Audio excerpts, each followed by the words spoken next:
For regular videos on ancient cultures and forgotten civilizations, please subscribe. I want to show you something. I just got this. Isn't it fantastic? It's a map made of natural wood. This was made by the Enjoy the Wood company, and they have a bunch of different maps, but their 3D wooden map was my favorite. And they give you a box with a bunch of pieces, and you just put it together like a puzzle. There's a super strong two-sided sticky tape that comes with it. You just put it on the backs, and then you just press it onto the wall, and it sticks. They also provide these pins with flags of the various countries, so I put the ones on the countries I've visited so far in the Antiquities Travel Guide. So now I can admire this elegant map and dream about the faraway lands I want to visit. It makes me look forward to the future with a sense of hope and anticipation. This is a great piece of wall decor for any interior. It's a mood setter, and it starts conversations. I liked it so much that I became an affiliate with the company, and now I can offer a 10% discount code for anyone else who wants to get one. And if you don't like this one, there are many other styles to choose from.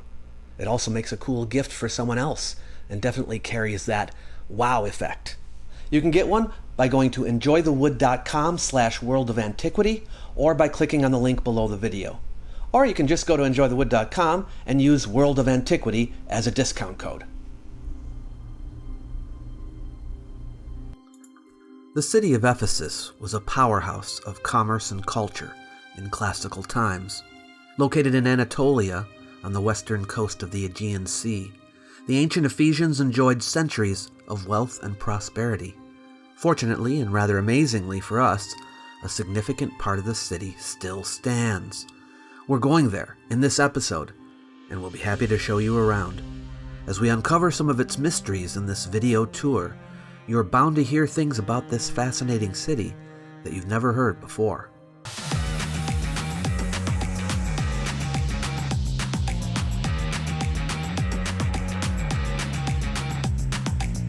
Welcome to the Antiquities Travel Guide, a helping hand for visiting historic places.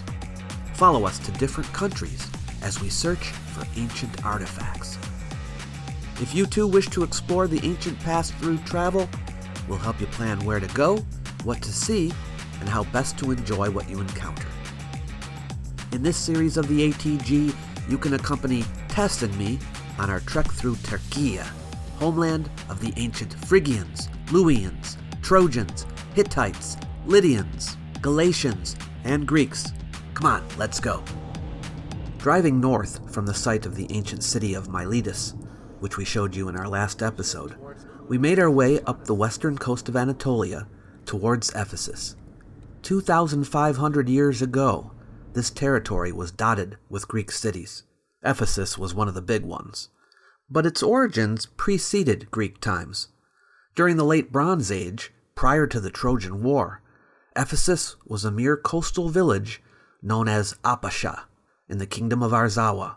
We know from Hittite records that this kingdom feuded with the Hittites, and occasionally the Hittites would come and forcibly bring Arzawa into vassal obligation. By 1190 BCE, Arzawa was captured by Madduwatta, a disloyal Hittite vassal, and it was never again retaken by the Hittites. Not long after that, the Hittite Empire ceased to exist. On our way, we stopped in the coastal town of Kusadasi. This place too had ancient origins. We think it was once a Greek city named Neapolis, and for a time under the jurisdiction of Ephesus. But our purpose here was to get something to eat. I had heard of an excellent restaurant called Kazim Usta, so we decided to try it out. Accompanying Tess and I, as usual, was our Turkish guide Mustafa, and behind the scenes our videographer Rachel.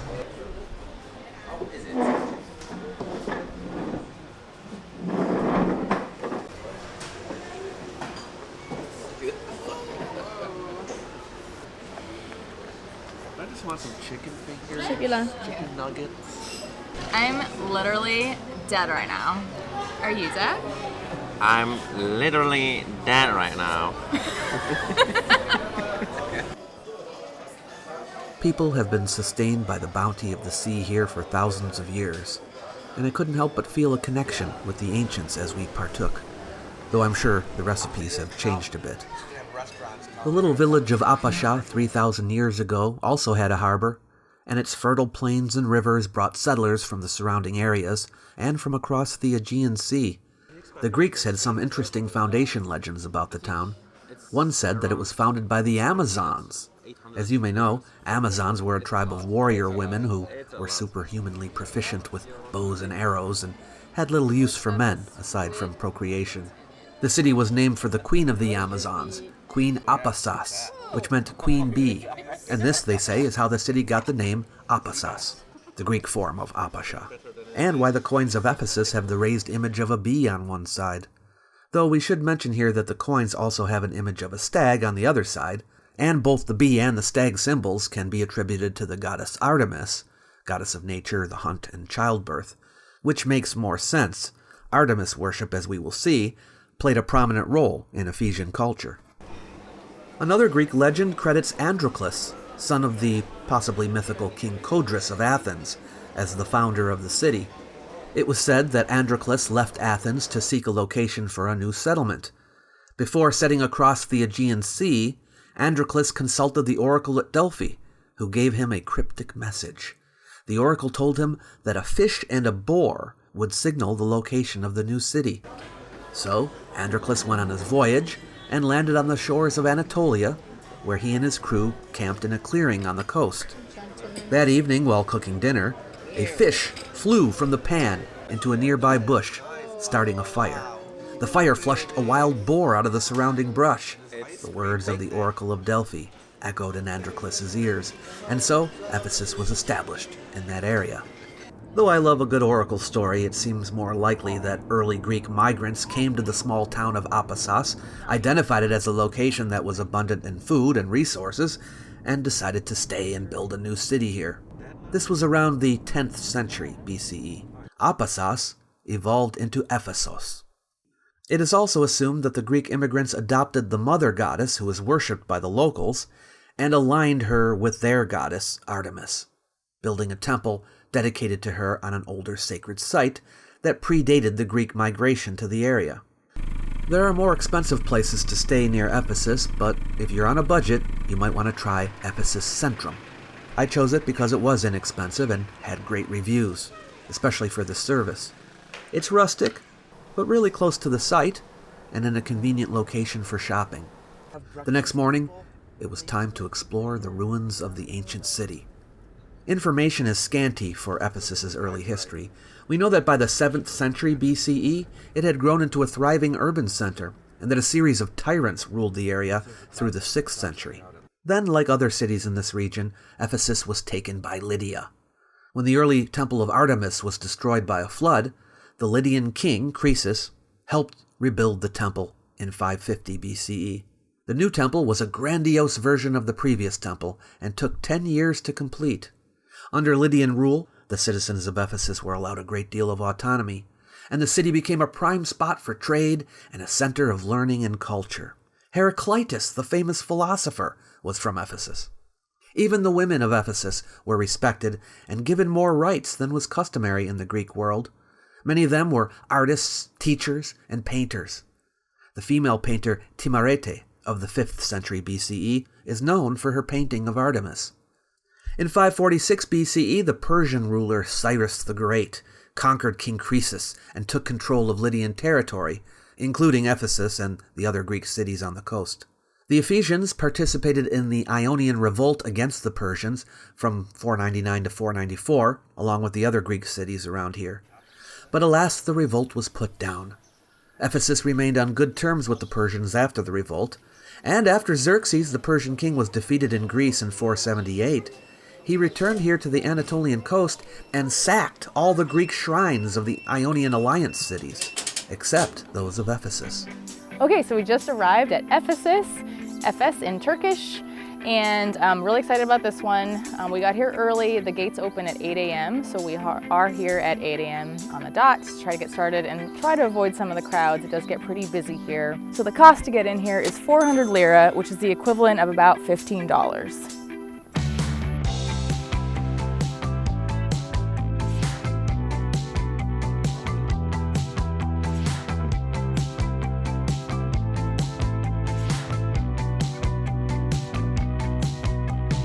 We decided to start at the lower gate. There's two entrances.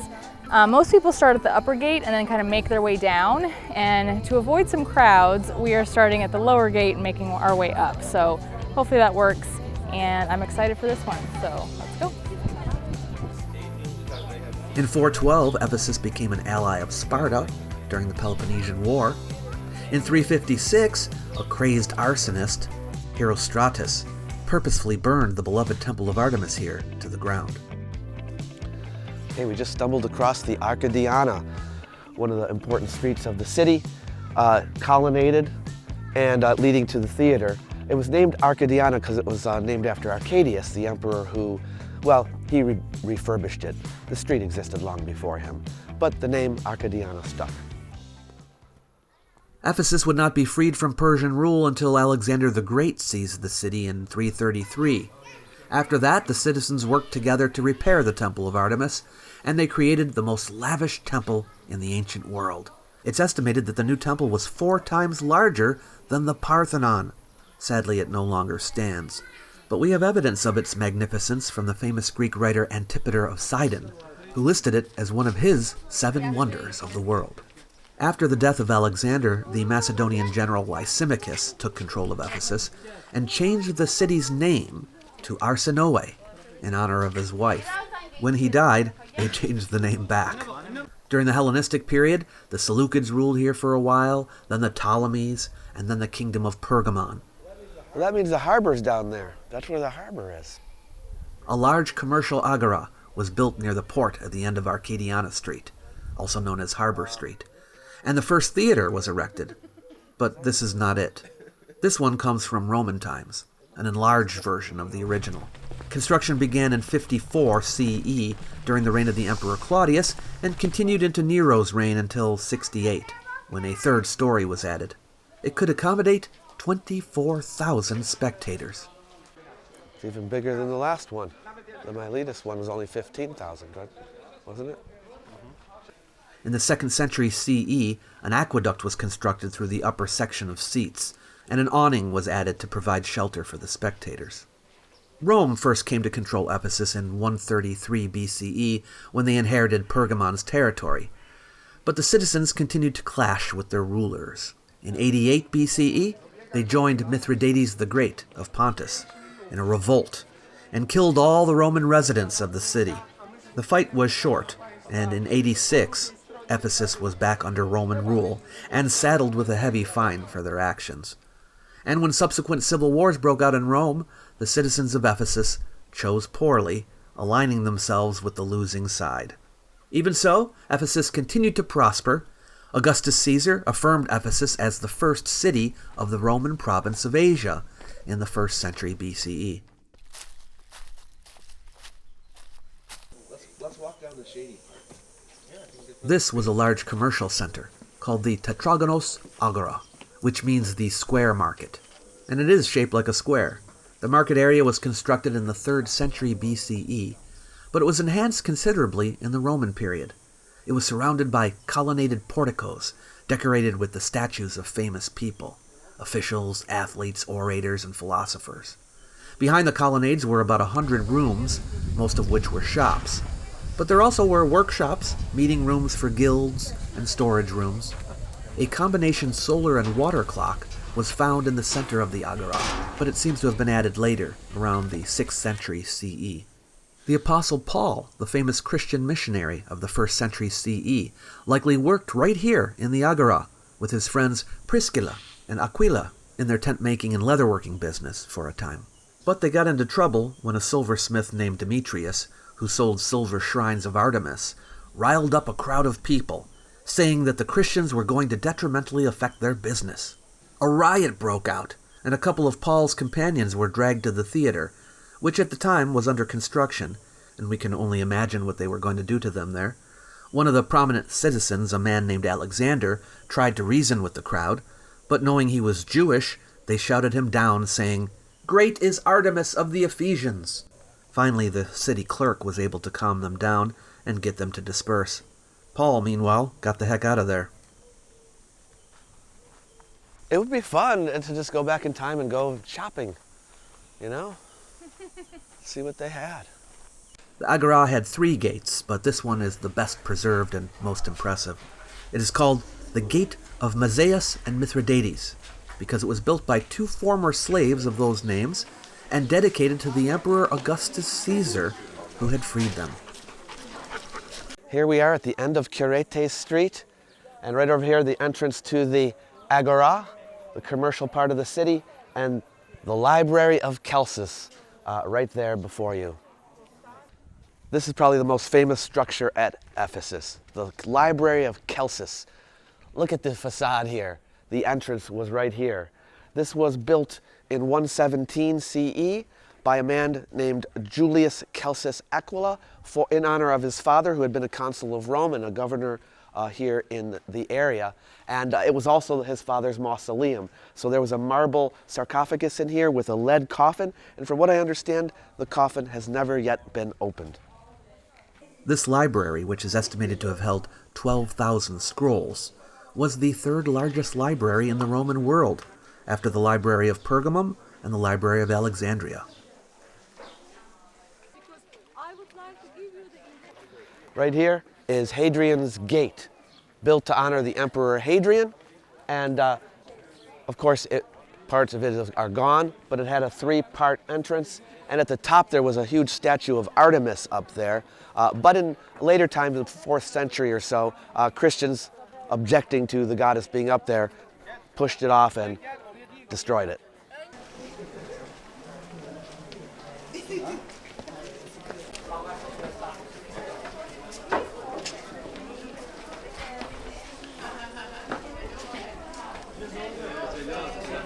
We are here at the Terrace houses, and it's actually an additional 170 lira to get in, which is about $7 US.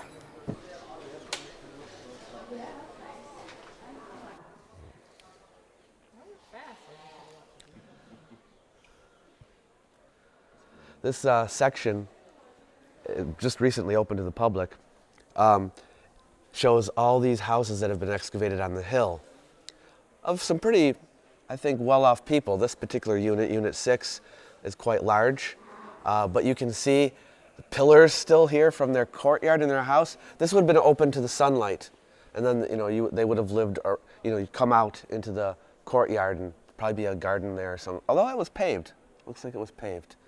But you can see some artwork still on the wall. Walls covered with plaster, they paint them, and hopefully we'll see some even better artwork as we go through here. You can also avoid the crowds here because I guess the tours aren't coming through here. What's interesting is that the people who were very wealthy didn't want to show off, so all the good stuff's on the inside. If you looked at the outside of the houses, it would have been very plain.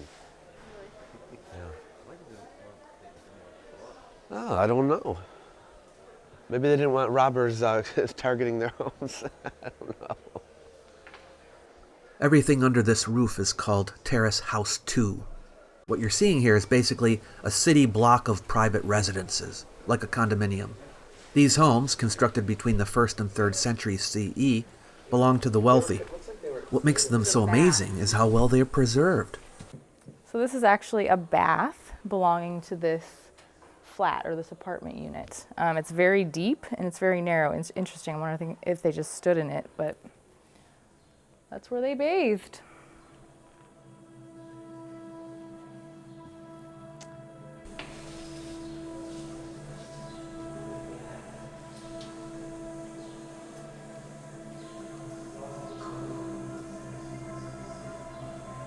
You got to see this wall art up here. It's amazing. I'm getting serious Pompeii vibes. Look at the detail there. Though the houses slowly filled with sediment over hundreds of years, excavations have revealed beautiful mosaics on the floors and bright painted frescoes on the walls. There, you can see frescoes depicting the 9 muses, Sappho and Apollo.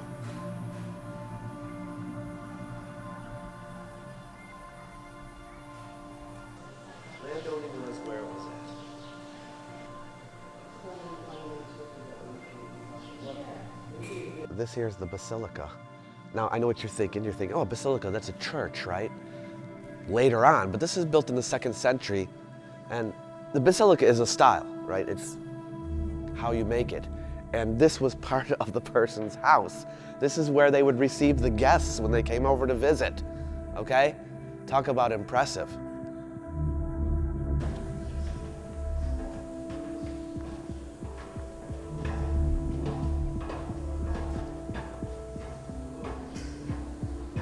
So amazingly, there aren't that many people in this terrace house exhibit. It is a little extra to get in, but I think it's well worth it because there's so much to see here and you really get an idea for how these people live their daily lives. There's even furniture, there's wall art, there's a ton to see in here, so I would recommend it even though it's a little extra. Marble columns and archways can be seen in the structures, and staircases lead to upper stories and courtyards. There are kitchens, dining rooms, reception halls, and bedrooms. The houses had toilets and plumbing, private baths and heating systems that kept the houses comfortable for their privileged residents. Note that this is right in the center of town, close to the agora and some of the most important monuments of the city. In other words, this is a premium piece of real estate. The complex originally consisted of 6 residential units and later 7. Although they adjoined one another, the homes were separate. They did share the lanes and roads, though, and a handful of other common spaces. Okay, this is dwelling unit 7. This is the next door neighbors. This is Flanders' house. I wish they had some signatures on this art. Yeah, the art was chosen by the homeowner. They want to reflect their social values. Yeah. What they think is important. Because you want people coming over and going, ooh, wow, I love this. There's a lot of history here too because the houses were reused over the years, different people lived in them, they changed them around. There was an earthquake here that caused these houses to be abandoned, and then later people came and lived in here. Poorer people came and lived in the rich people's houses. So yeah, there's a lot of history here. Yeah. These 2 inscriptions from the 4th century sit in front of a building called the Octagon. It seems by that time this area became a place where public notices were placed. The inscription on the left is in Latin and is an announcement from the emperors Valentinian, Valens, and Gratian about the use of public funds for earthquake relief. The one on the right is in Latin and Greek and concerns the sharing of costs for festival games among 4 cities. The building behind the Octagon had a marble sarcophagus in it that held the body of a young girl, aged maybe 15 or 16, and it has been hypothesized to be the burial chamber of Cleopatra's younger sister, Arsinoe IV. Arsinoe fought Cleopatra, her half-sister, for control of Egypt. After her failed siege of Alexandria in 47 BCE, Arsinoe was sent here to Ephesus by Julius Caesar and exiled in the Temple of Artemis. It's believed that Cleopatra urged Mark Antony to have her executed, which he did to prevent Arsinoe from challenging Cleopatra's right to the Egyptian throne. This is the latrine. You want to go see some toilets? Come on. The baths and public toilets, called foricae, were constructed here for the citizens in the late 1st or early 2nd century CE. A single toilet was called a latrina in Latin, which is where the word latrine comes from. Remember, the wealthy had toilets in their homes, and so the public toilets were often used by the less fortunate. This forica was attached to the public baths, and there were 48 seats in total. Well, I'm sure people probably spaced themselves out, but if it was busy... Back then, the seats were protected by roofing, and the rest of the room was open to the sky. Those that used the forica were given a stick with a sea sponge attached to the end, and this was used for wiping. Then the sponge was cleaned with water that flowed through an additional small trough, just in front of the toilets. It has been suggested that infections and even intestinal worms could have been spread at Roman public toilets such as this one. After attending to their business, people found the foricae to be a great place to socialize, staying for long periods of time and chatting with others using the facilities, which might seem a little off-putting to us these days. In the 5th century, the facilities were in disrepair, and a wealthy woman named Scholastica restored the structures.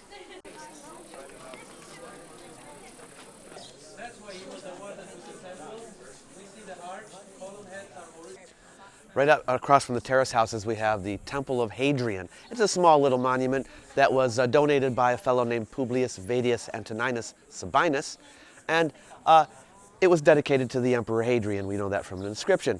Also, a little bit later, around 300 or so, they put statues here of Diocletian, Constantine, and Maximianus. And up at the top, you see depictions of the Ephesian foundation myth in the reliefs. But that was added in the late antique period. Can you guess what this might be based on things that we have seen? My guess would be an nymphaeum. You are correct. Did you know that, audience? Yes, this is a fountain here. Right, this was dedicated to the Emperor Trajan by a local aristocrat named Tiberius Claudius Aristion and his wife. And so this would be in the early 2nd century that this was put up. And yes, this would have been full of water. Along Curetes Street, a series of statues were erected to honor the prominent citizens of Ephesus.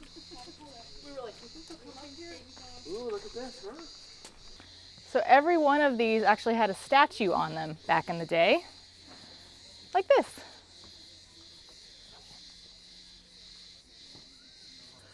Up here we have the so-called Hercules Gate, because there are 2 depictions there of Hercules. This is from the late antique period.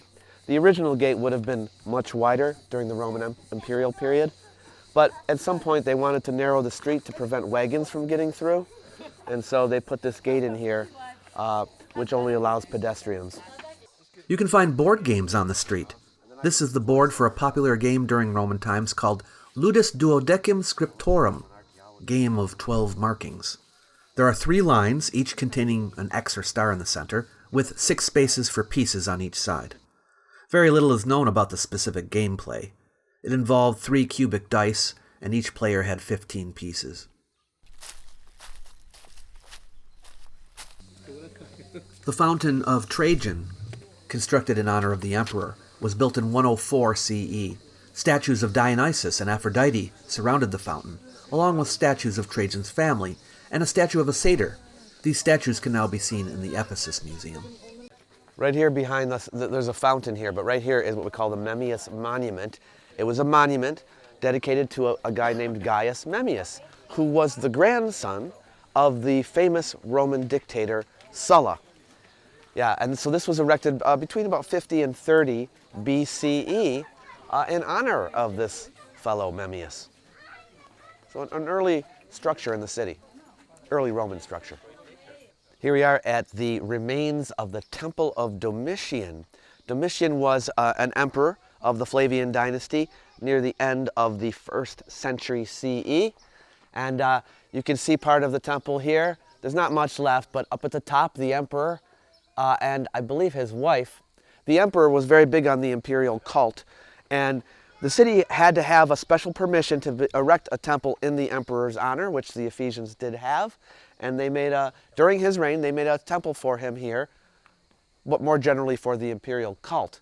But Domitian ended up getting assassinated, and his memory was damned. So nobody liked him after that. So here at the temple, people desecrated it. There was a huge seated statue of Domitian here. They broke up. They threw his images to the ground. But the temple was then fixed up again and rededicated to the Flavian family in general. So it still continued to exist for a while after that. But then the Christians didn't like the imperial cult, of course, and once they were in charge, they destroyed the whole thing. There's a museum inside there, but I don't see an entrance.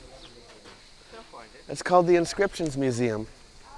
It's inside the Temple of Domitian. But I didn't see any entrance up the side. I saw a sign that said Inscriptions Museum, but how do you get in? The Inscriptions Museum was closed, but we could see some of the inscriptions through the bars and sitting around the outside. These can keep the ancient Greek nerd occupied for hours. Some of the samples include a death sentence against a sacrilegious person, imperial letters, statements of citizenship rights, and funerary inscriptions. In the distance there is the Odeon/Bouleuterion, which was built by a wealthy Ephesian couple in the 2nd century CE and seated 1,400 to 1,500 people. The Senate and the Boules of Ephesus met regularly there to make decisions regarding construction of temples, collecting taxes, and administration and maintenance of the public buildings. Concerts and musical performances were also held there. This is actually a pomegranate tree. You can see the fruit right there. So pomegranate is really important in Greek mythology. The god of the underworld, Hades, would trick Persephone into coming back to the underworld a few months of every year by using the pomegranate. So very important in the history around here, the culture. So the pomegranate is a symbol for fertility, and the word Side actually means pomegranate. We visited Side a few days ago. Where's the jaguar?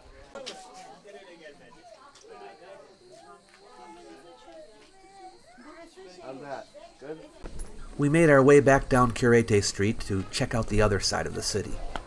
Though the city was wealthy and prosperous, with these amazing buildings and a wall, they were still vulnerable. In 262, the Goths, who had been a thorn in the side of the Roman Empire, attacked Ephesus and laid it to waste. But the Ephesians, as usual, rebounded. We're going to check out a famous ancient church. Yes, as with the rest of the empire, Ephesus too adopted Christianity. Emperor Theodosius I, during his reign from 379 to 395, closed all the pagan temples and shut down the pagan schools in the city. Worship of the city's patron goddess Artemis was banned, and the temple of Artemis was destroyed by Christians of the city. The rubble was used for other buildings and churches. The women of Ephesus, who up to this point had great privileges here, were reduced in status and were no longer permitted to instruct men or to work in the arts on their own. The face of the city changed as new Christian structures went up, and old religious edifices were converted into Christian ones. So here we are at the Church of Mary, near the harbor. And this wasn't always a church. There was a Roman building here before that. The purpose of that building, which was built in about the 2nd century, is disputed. There's two different points of view. One is that it was a hall of the muses, and another one is that it was a center for commerce and banking. Very different. But around the 4th century is when Christians took it and made it for their use and turned it into a church. It may be because there was fire damage to this church, to the building, because we saw some evidence of fire damage, maybe from the 3rd century. So in the 4th century, they turned it into a church. But it became very famous about a century later, in 431, when they held the famous Ecumenical Council of Ephesus here. And all these church leaders from all over the empire came here to meet. Now, ever since then, this became a very important church, and other churches from that point forward would have been modeled on this church. In this region, other churches were built according to this model. There were many additions made over the years, so we're going to see things ranging from the 4th century all the way to late antiquity. But no one obviously uses it now.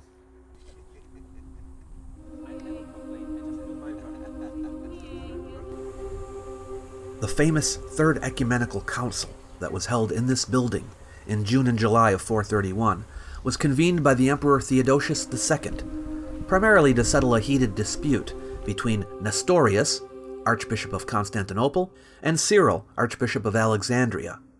Both believed that Jesus Christ was God, but according to Nestorius, when Christ was born into this world, he was born as a human and then transformed into God, meaning that his mother Mary ought to be called simply bearer of Christ, Christotokos.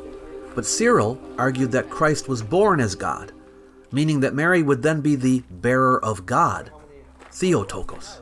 It is estimated that 250 bishops from all over the region traveled to Ephesus to take part in the debate. After more than a month of discussion, it was decided that Cyril was correct, and that Christ was born God.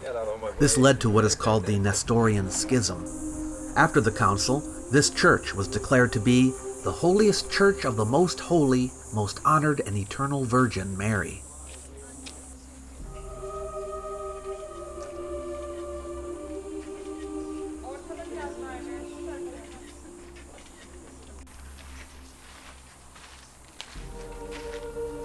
güzel tamamlamışlar.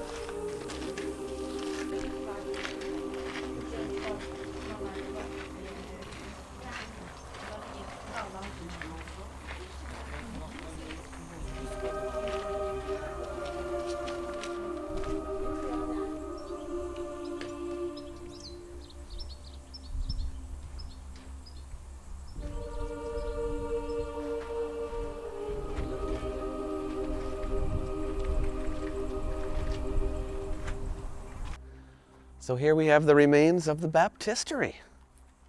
Come on inside. Notice the beautiful marble lining the walls. And here's the pool. So this would have been filled with water. And the candidates would come down here into the water. So this is clearly a baptism by immersion, right? Some churches today, they just sprinkle, but this, they put you underwater, which was the original way. So it's like you're being buried into a grave, and then you're being resurrected out of it.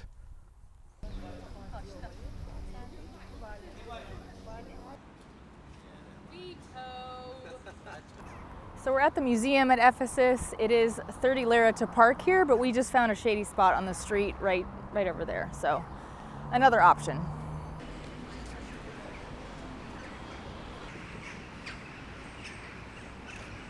And it costs 100 lira to get in, which is about $3.80 in US dollars.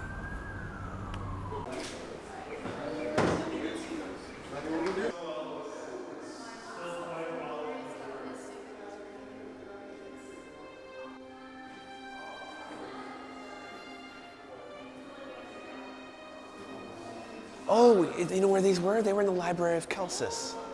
You know the Library of Celsus? We were taking our pictures. They were all put up in there.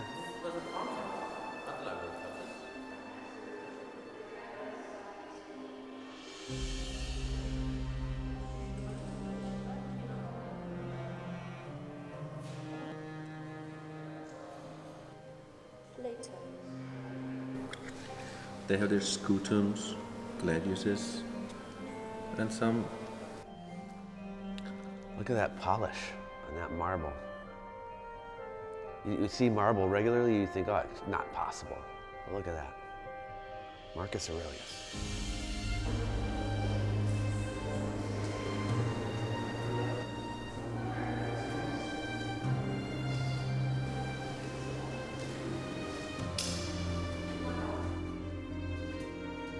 They've got the coins from the reign of almost every emperor going forward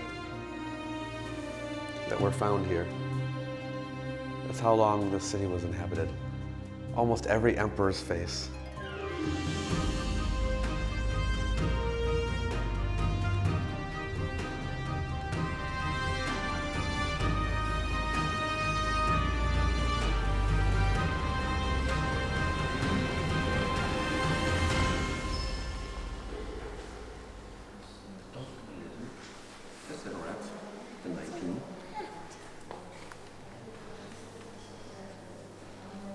Take a look at this. So this is a Koros statue, unfinished. But you can see like how the sculptor roughed it out first.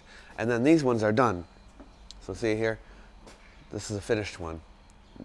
It's been broken, but yeah, very early, 6th century BCE.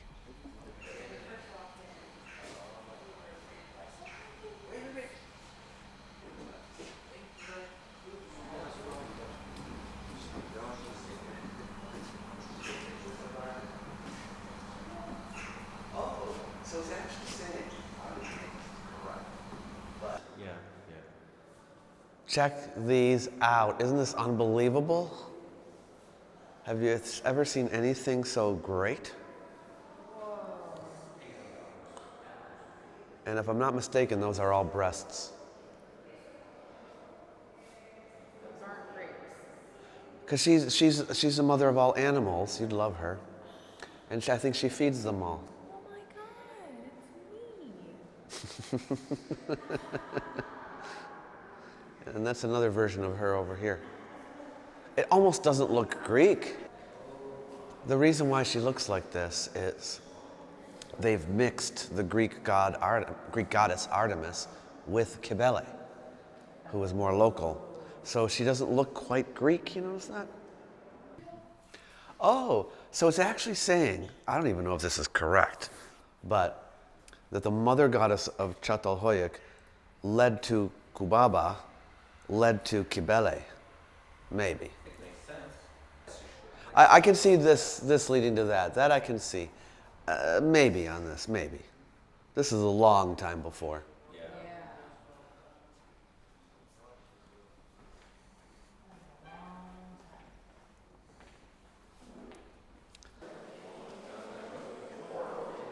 Remember I was telling you about I showed you the temple of Domitian?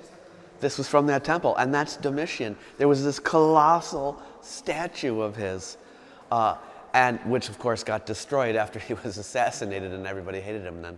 But look at the size of it. It's gigantic. Unbelievable. Look at this. This is the altar from the Domitian temple. You can see militaristic imagery representing Domitian's great accomplishments and, of course, the accomplishments of the emperors in general.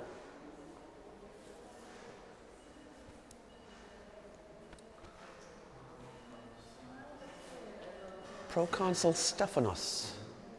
I don't know who he was.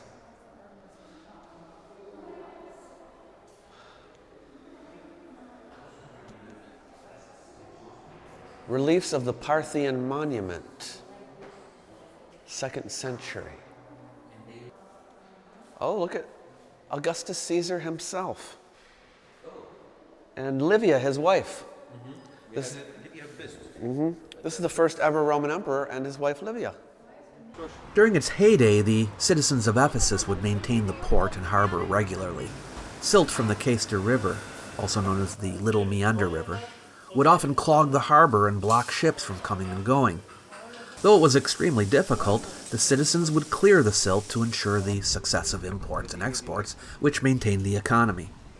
But by the 4th century, when the wealth and power of the citizens had dwindled, the harbor was neglected, and the city of Ephesus was slowly buried in the sands of the river, which led to its decline and ultimate abandonment in the 15th century. Look at that, huh? Look at that.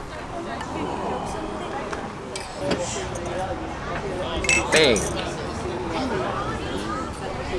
Pumpkin baby. With a lot of syrup and tahini. One and a 1, 2, 3.